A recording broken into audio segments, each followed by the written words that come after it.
ఇట్టే వచ్చానా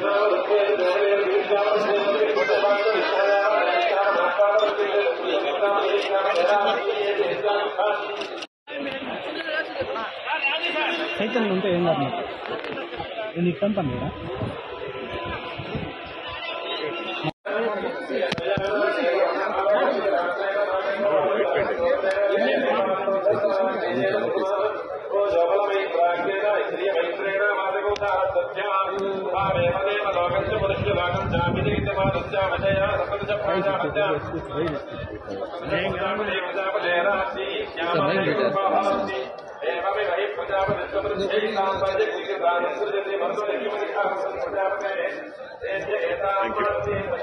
మేము పోవాలి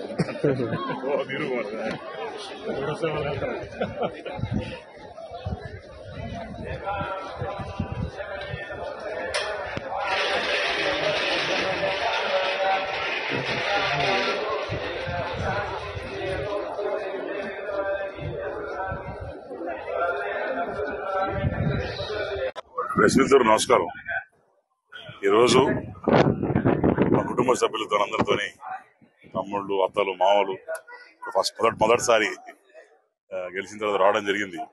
మధ్యలో మాకు కూడా కుదరలే, టైం కుదరలేదు. తర్వాత ఫ్యామిలీ మెంబర్స్ అందరితో కూడా యూఎస్ నుంచి రావడం అందరు కలిసి వచ్చు బ్రహ్మాండంగా దర్శనం అయింది.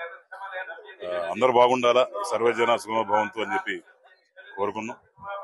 చంద్రబాబు నాయుడు గారు, నారా లోకేష్ గారు, వాళ్ళ కుటుంబం చల్లగా ఉండాలి.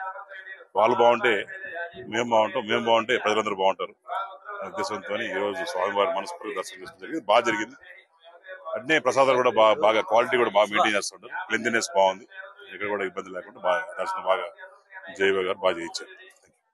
ఎక్కువ మాట్లాడుకోలేదు, కానీ ఇది ఫస్ట్ టైం నేను కూడా దీని గురించి మాట్లాడడం. గుడిలో ఉన్నాం, నాకు కూడా 2 పిల్లలు ఉన్నారు, మా కుటుంబం ఉంది. దేవుడు సాక్షిగా కుటుంబ సాక్షిగా నాకు ఎట్ట అటువంటి సంబంధం లేదు. అంతా కూడా ఇదేదో రాజకీయ కోణంలో చేసింది తప్ప అనవసరంగా లాగి ఏదో సోషల్ మీడియాలో వైసీపీ చేయడం తప్ప పొలిటికల్ గా మాట్లాడి ఇష్టం లేదు. కానీ దేవుడి సన్నిధిలో ఉన్నా కాబట్టి చెప్తున్నాను, నాకు ఎటువంటి సంబంధం లేదు. రాజకీయాలు రావాలంటే ఇంకా కష్టపడిన రాజకీయాలు వస్తున్నాయి. నిజ నిజాలు బయట వస్తాయి. ఖచ్చితంగా నిజ బయట వస్తాయి. ఎవరమ్మ కారణం ఉన్నారు వెనకాల ఉన్నారు తొందరగా తెలుస్తుంది.